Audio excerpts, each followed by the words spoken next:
Fellas, let's talk about Russia. We have not spoken about Russia in a while, and this is very interesting.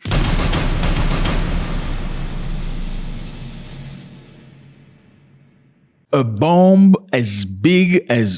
much bigger than Hiroshima could be exploding next to the English Channel. And trust me, what does that mean? It's going to bury the United Kingdom. What's up, everybody? Hope you're doing good. It's a beautiful day, but it's the weekend, so we kind of lazy a little bit. But because we love you, we got to do the work for you. I know a lot of you come see me, send me messages. I get messages inbox, hey, Zach, I watch you twice a day. I have not seen a video today. Hey, Zach, are you okay?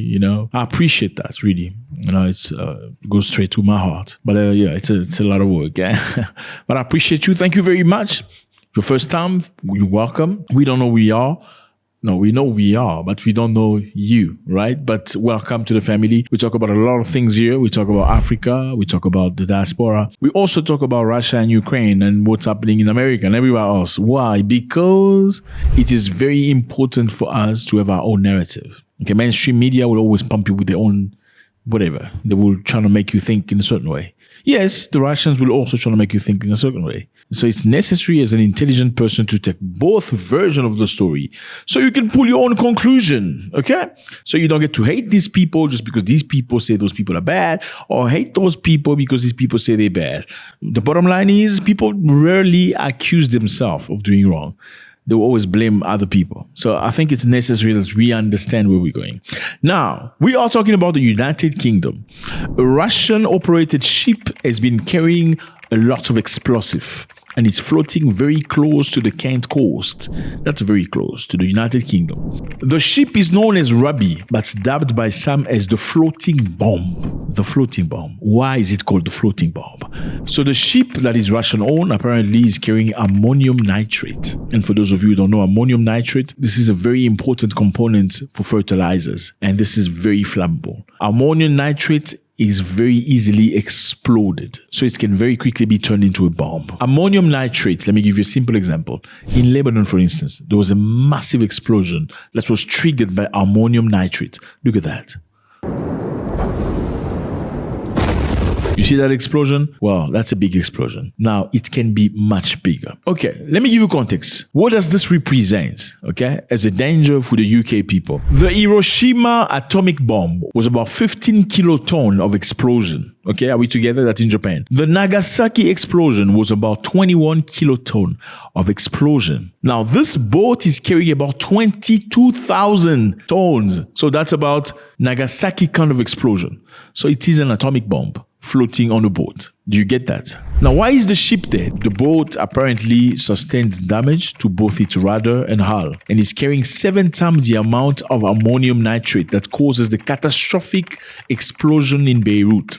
7 times. And the boat is anchored in Kent. It cannot move forward. Let me remind you, fellas, Russia recently sent a very strong threat to the UK. If the decision is taken, it will mean nothing less than the direct involvement of NATO countries, the United States and European countries in the war in Ukraine. This will be their direct participation, and this, of course, will significantly change the very essence, the very nature of the conflict. They say they're going to make sure they sink the United Kingdom. Why did they do that? Because the United Kingdom was sending weapons to Ukraine. And number 2, the United Kingdom was very close to allowing Ukrainians to bomb inside Russia. And the threat was very clear. If you dare allow the Ukrainians to strike using your missiles into Russia, we are going to sink the UK. Let's think about this. Vladimir Putin is a very smart man. Whether you like him or not, he's an extremely intelligent human being. After all the experience he's acquired from the KGB and everything else, he's a master chess player. The guy knows exactly how to play. I mean, now imagine this. You are at war, supposedly supporting somebody that is at war with Putin, and all of a sudden there's this ship that just died next to your coast. And this ship is carrying 20,000 kilotons of explosive, if not explosive, material that can be very explosive. 20,000 tons. That's very close to an atomic bomb next to your coast. And the ship just died. And you think it's nothing. So the ship died. The ship need to anchor at somewhere there to be repaired because they need time for reparation. What's happening? The ship came across Scandinavia, and Scandinavian authorities, including those of Norway and Denmark, have denied entry to the ship following significant damage of the hull. So the ship say, hey, we have issues. We need to be helped. They say, no, thank you. Please proceed. We're not going to have you here. And that is how they find themselves at the English Channel. So that's what it is, fellas. Russia and China right now are conducting a joint naval military exercise in the Sea of Okhotsk because they want to come together and be strong together. Why does China support Russia? China needs to support Russia because China has a very similar situation as Russia. China wants Taiwan back. This is China. And this is Taiwan. So back in time, the Taiwanese and the Chinese were the same people. But then they went to war. They were all living in the big land. After the war, some of them left the big land and went to this little island and they created Taiwan. And Taiwan became like an independent country. However, China's goal is to recuperate Taiwan back into China, to make it one nation. Now, Taiwan over the years have associated itself with Western nations. They're very good friend with America, very good friend with Europe.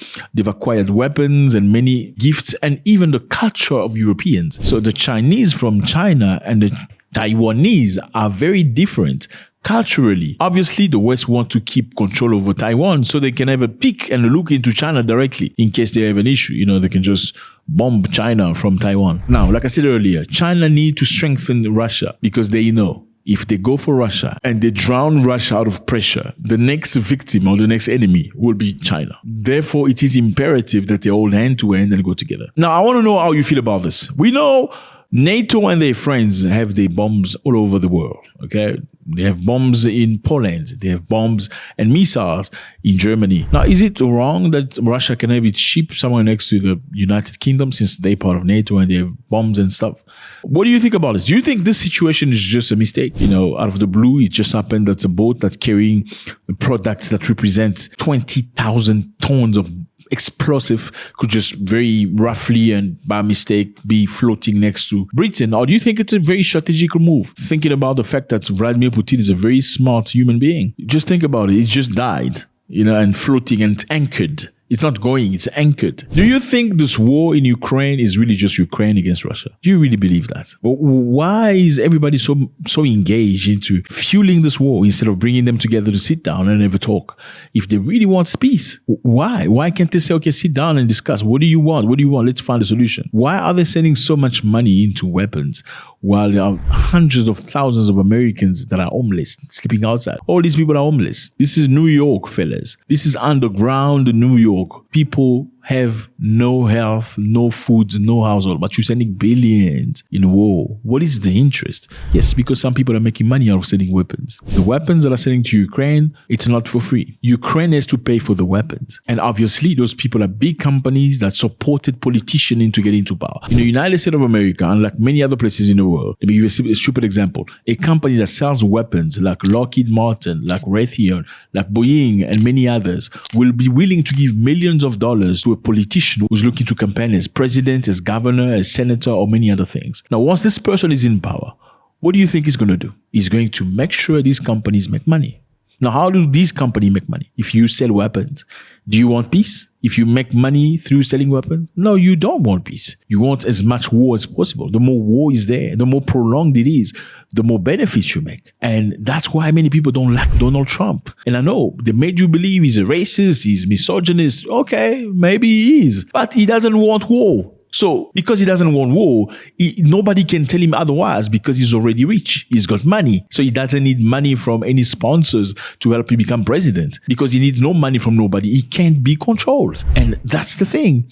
Many people are thriving and getting rich through wars. And this man, I'm not saying he's Messiah. I'm saying they're putting him aside. They're making you think that he's whatever it is. Maybe he is, but he doesn't want war. He doesn't want people to die. He wants to bring peace. Let me know how you feel about this. This ship with 20,000 kiloton of bombs going next to the United Kingdom. I don't know where you are, but hey, you need to be very careful because if it hits the fan in Russia, it's going to hit the fan wherever you are.